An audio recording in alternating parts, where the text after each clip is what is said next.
Lost to the world and found by God.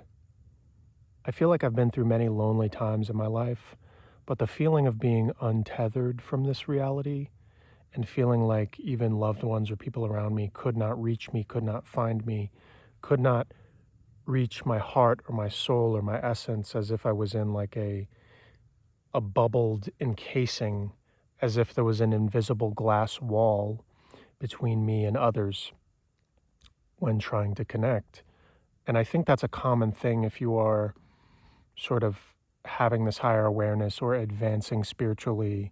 Not that it's a competition, but you just have this dreamy or floaty feeling. And I think the more you raise your consciousness and become closer to God, the more you things feel dreamy and floaty. They're not so heavy and serious. You're like, oh, it just is what it is. I'm just floating. I'm just loving. I'm just observing it all and the costumes and the 3D. But what I'm saying about the being lost is I felt so discouraged and heartbroken and, rejected by the world so many times in my life, even by groups of people and, nastiness. And you usually don't realize why.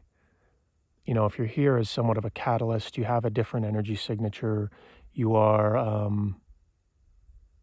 more here to illuminate, to be a clear mirror. Um,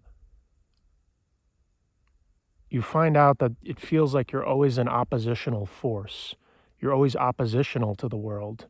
And you don't feel like the world supports you or loves you. It feels like as you feel more love, it feels like you can only rely on that. And you somewhat can't rely on other people because human nature is very much like, greed and jealousy and group dynamics and people working against you and um, projecting their insecurities onto you, trying to have power over you. And I find like to get into that creative process, oftentimes I need to be very alone because that's how I can just be kind to myself, be loving, be like, oh, I want to express a lot. I want to take creative risks. I want to be my real self. And I feel like some people carry the energy of, judgmentalness and kind of like just being not open to things. But I'm really grateful that even though I felt totally alone in this world and I never felt emotionally supported. There's a few people in my life, probably could count them on one hand, that I've experienced that with to varying degrees, but I never really felt anyone could really see me or hold space for me in that way. And I just think the way the world is going, a lot of people do not understand even the art of space holding. Like not trying to fix someone, not trying to put a band-aid on it and just say, hey, go do this, go make friends, go get a therapist, go work out. You'll fix it, you'll figure it out. Everyone's a good, happy boy. The militant positivity crap, that's really invalidating and doesn't allow you to have your experience and say, hey, yeah, it's hard to be alive. Sometimes you just want to hear that, like it's hard to be alive. I understand why you would be hurt. I understand why your heart's broken. It's just an anger and a fed upness with the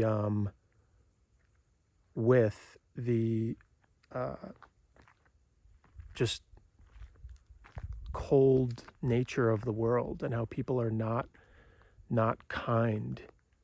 But in a way, I spent so many years being so angry, so resentful, so fed up. And in a way, I realized it was all bringing me back to myself, dysfunctional relationships, family, friends, all of it. Like this feeling like this world, this material world will never satisfy me. But I was told that it would. Hard work and money and all these things would satisfy me, but it won't. It's great. Money's not bad. If you have abundance, you have resources, you can make a great life for your family, you can do good things in the world, you can enjoy your experience. Like money's not bad. If you have a strong work ethic and you make a lot of money, it's not bad. It's just when you make that your whole existence and you have no other basis, no other like rooting into the real fuel or the real fire or the real engine, that spark or that source within you, which is the eternally sustaining power, which is love. But I just felt so many times in my life where I was at this total dead end, like this total, I got nothing left. Like, this is stupid. I'm hollowed out into nothing. I've just grieved and I've just felt totally lost and totally like, I don't get this. This is so dumb. I have nothing. I'm just left to myself. But then you're left to yourself, and what's inside yourself is eternity, is infinity, is that eternal wellspring of your heart that the divine flows through and will never, ever run out. But you need to kind of, and I did, need to bang your head against the wall trying to get to be people to be people to get people to be a certain way, expect them to love you, expect them to fill all your needs. Um,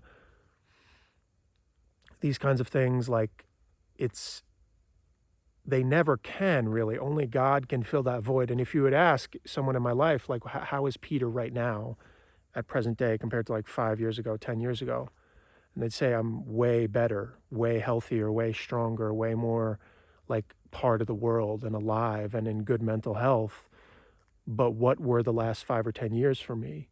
A lot of dark nights of the soul, a lot of hell, a lot of work in the underworld, taking that chisel, taking that pickaxe, going to work in the dark basement cellars of my own psyche and past traumas and subconscious. And part of it is also kind of getting over yourself, part of that, because when you do a lot of that work, it's hard to like straddle both worlds.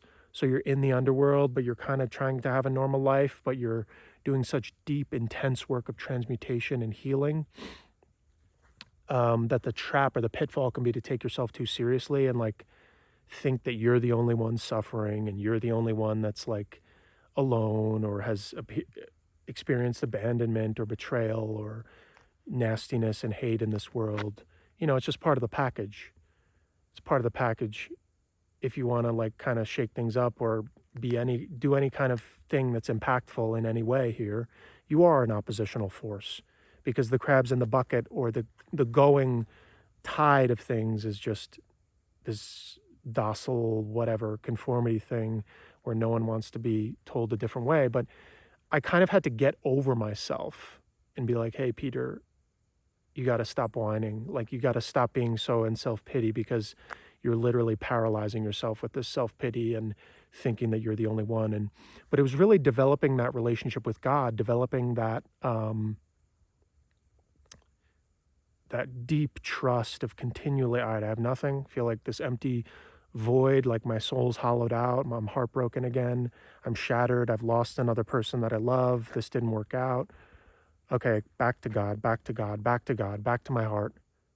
And it's like, no, I don't want to go back there. I want to have someone to love me. I want to have I want the people to satisfy me and validate me. And it's like, no, no, no. God, like, it's like as if there were forces that were buffering them or keeping them away, or orchestrating these events so that I could learn, that God is really my main fuel source. That's how we source from the inner wealth and then pulsate the inner wealth out. Like, the divine is coming down. We are bringing heaven to earth.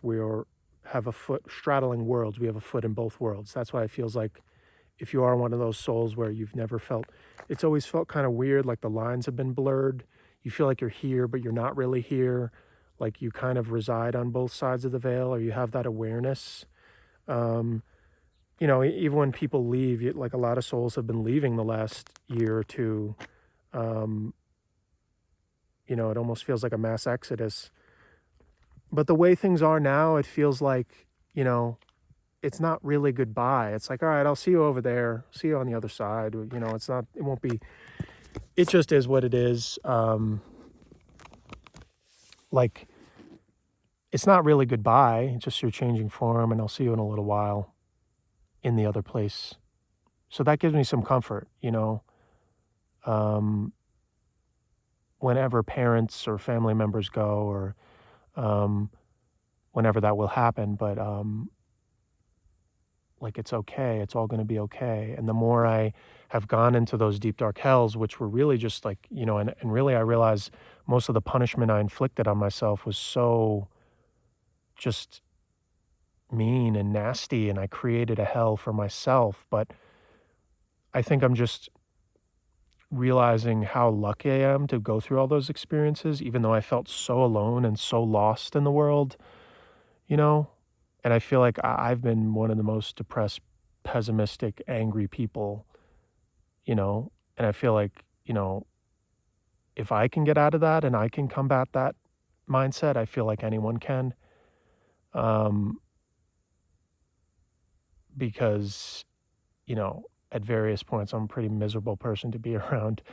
Um, but I'm improving, obviously, like, you gotta reprogram that internalized parental voice and work at it every day, prayer, meditation, affirmations, workouts, whatever. Um, but this more solid version of me, this more solid, grounded, confident version of myself that's able to go about the world and be led by my internal compass, led more by the higher self of Peter, integrated, like, it's because of all that time I spent in hell of loneliness, like, crying out to God and grieving and saying, "Please help me, I'm so alone, I have no love. I have no love, I feel so alone, I feel so invisible, I feel so lost. I feel like I don't even exist, I feel like no one cares about me, that I don't even exist in this world," because that was my soul yearning and calling out for God, for that spark of the divine, for that crash of the divine in through your heart to continually break you open, shatter you. And you don't realize it at the time because it's like years long dark nights of the soul, breakdowns, feeling detached and lost to the world, losing things, having things be upended, your life changing and shifting and moving and going to new places and dead ends and heartbreak, but it's all following a plan. It's all leading you back to yourself so you can find home in the heart. So it's like that homesickness where you yearn for deeper love, higher love, um, a more real center, like a home in the heart, like real love, not all this fake synthetic transactional stuff that people are just pretending about in this world.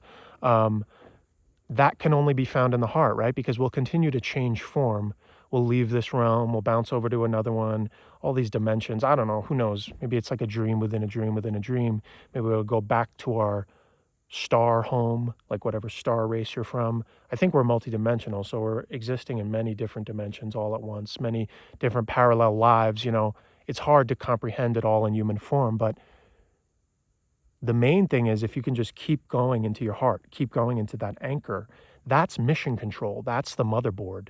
That's the only thing that will provide those answers to very, very complex questions of, multidimensional souls, what is time and space? What is eternity? What is infinity? If time doesn't really exist and it only exists within this earth reality, you know? So find home in the heart. And I feel blessed and I feel very privileged to be able to have gone through these initiations and guided by God back to myself. So now I'm starting to realize that I can be more of value to other people. I can be more in my purpose and on that mission. And that's the greatest feeling in the world for depression and loneliness, to feel like my voice can help another, or feel like my voice can help assuage their loneliness so they feel less alone, so they feel more a part of the world, and I can help them through it, or they can see my struggle and say, "Oh, I have that same struggle," like, and how can we get through it? How can we get through it together? Like, that's the greatest gift for me, to feel less alone and to get me out of bed in the morning and feel a sense of purpose, that my voice matters to another and that I can help another. That's the greatest gift from God and the greatest cure for my depression. So that's why I keep pushing myself, and it feels so good to be like, "Hey, I'm not useless. I'm not invisible. I do have a voice." And there's others suffering that feel that way too, and we can all keep reaching out and keep getting up and keep voicing, you know, the issues and come together in that way. So there's hope and there's light and there's just never give up. Never ever give up, and realize you're never alone.